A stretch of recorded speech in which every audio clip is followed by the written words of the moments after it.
मुल्क के पहले वज़ीर दाखिला सरदार वल्लभ भाई पटेल की यौम पैदाइश के मौके पर अजमेर में एकता दिवस का इनेकाद किया गया। एकता दिवस के मौके पर Ajmer district superintendent of police के दफ्तर में तमाम मुलाजमीन और पुलिस एहलकारों ने कौमी यकजहती का हलफ लिया।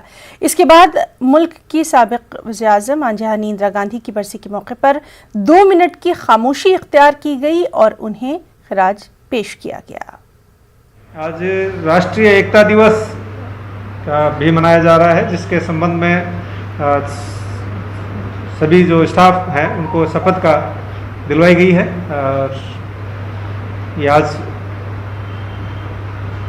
लौह पुरुष वल्लभ भाई पटेल और श्रीमती इंदिरा गांधी जी की पुण्यतिथि है, तो इसके उपलक्ष्य में पटेल साहब के